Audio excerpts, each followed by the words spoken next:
All right, in this week's player spotlight, we have Coker men's lacrosse junior midfielder Zyaire Marshall. Z, thanks for coming on the show. Thanks for having me. So, just to give the listeners a little background on yourself, about where you're from, how you got to Coker.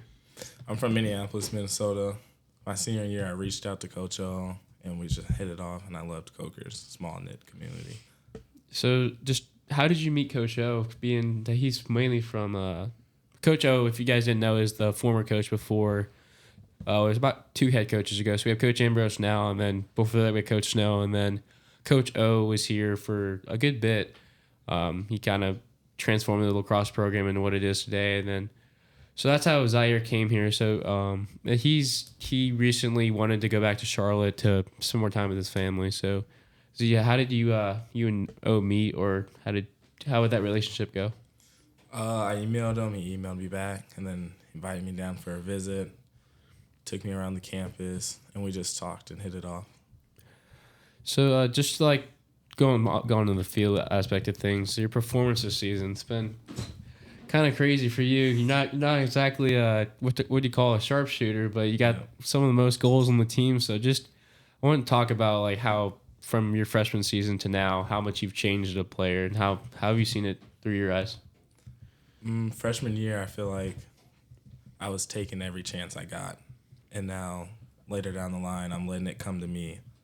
Like, my goals might not come in the first half. They might come in the second half. I might have more assists in the first half. And just letting it come to me and realizing, like, the main goal is to always win. Yeah, you do a very good job of that, hyping the team up when you score and all that. So, just to touch on, like, whenever you're on the field, you always draw a pull to you. So, what does that do? Like, how do you model a game after that as they try to shut you down? How does that open up for your teammates? I trust my teammates. They trust me. Like, I know that they'll work to get me open, just how I work to get them open. I take the poll as, like, it's more of a compliment. Yeah. It's more of a compliment to me. And then just so you've really grown as a person here. I've seen it. We've all seen it. And then especially you being named captain this year by Coach Ambrose. How is that taking a toll on you as a player? Is that giving you any confidence or anything like that?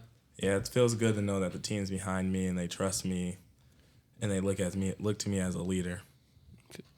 And then lastly, just from my side of things, touch on Coach Ambrose. I know me and you being teammates and all of that, we've seen how it's been for 3 years with Coach Snow and Coach Ambrose coming in under Coach Snow. So how have you seen Coach Ambrose grow as not only a coach, but as a man himself? He's a lot more... When Snow was here, he was always like the family guy, the family coach, kept everyone together, you know? And when he was named interim head coach, he never stepped away from that. And I love that about him. He's always there for us. He lets us know that he's always more than a coach. And I never really knew that about him. I always talked to Ambrose at practice, but he was more on the defensive side. Yeah. And just being able to gain closer with him and more relationship with him is pretty awesome. Yeah, so I guess as a former athlete myself, I know the importance of mentally preparing yourself for competition. So what is something that you do as an athlete to get ready? Night before, I rest a lot. Try to go to bed before like 10, 11. And when I'm in the locker room, it's no better feeling than being in there with my teammates getting ready to go to war. Like, that's all I need right there. And then, of course, God's number one. Always pray to him before the game. Let him know, give him all the glory, no matter what happens. Absolutely. So, with being at Coker for your years, what has been your favorite memory as a lacrosse player so far? Last year when we beat Lander. That was sick. Yeah, that was a fun game. But I'll let you elaborate more on that. Yeah, why don't you? Yeah. Last year when we beat Lander, it was a really close game from like start to finish. The year before that, they got the best of us.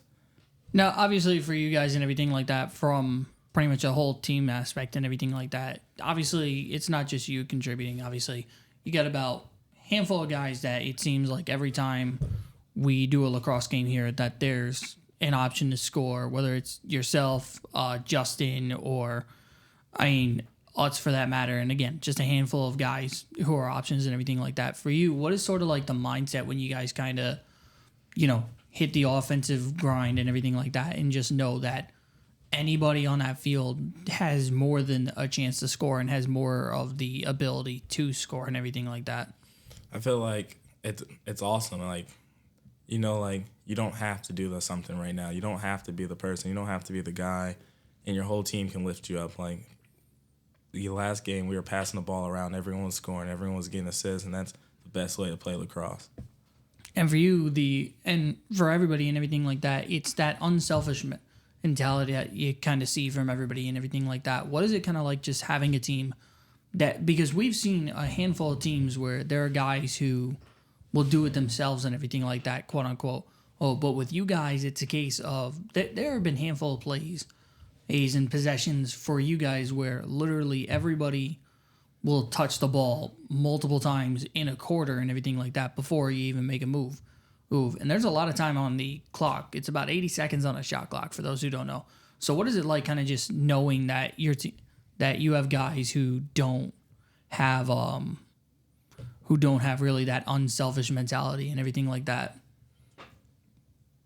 I think it comes down to like we all trust each other. We all trust each other's abilities, and there's a reason why we're all out there together.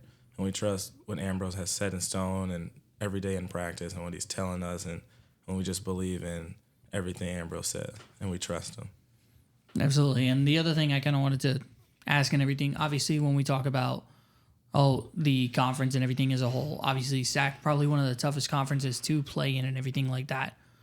From a player's standpoint and everything like that, and again, we normally see, I want to say like about 4, maybe 5 teams nationally ranked and everything like that.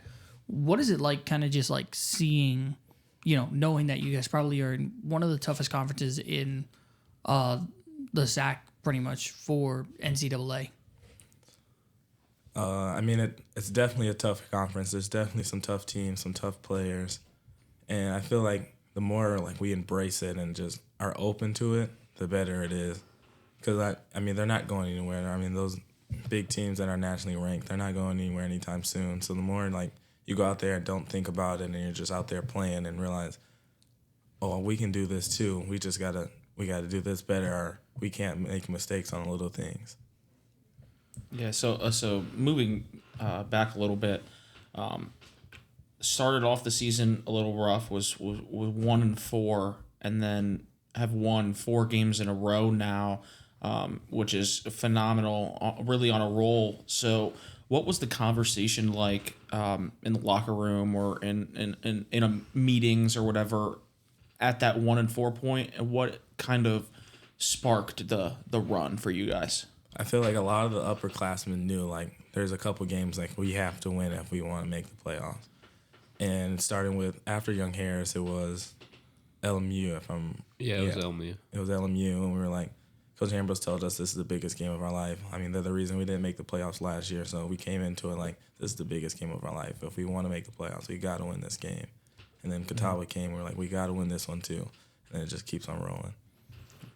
Yeah, Ambrose does a really good job about motivating the troops mainly. I mean, like Z said, like past week, he's like, this is next game's best day or game in your life. You got to win it. Like, if we don't win it, this is all for nothing. So you just got to put your head down and grind. He said it all week. But, yeah, well, I think that's all we got for you, Zyaire. I appreciate you coming on, and I'll see you at practice later. See you at practice. Thanks for having me. Of course.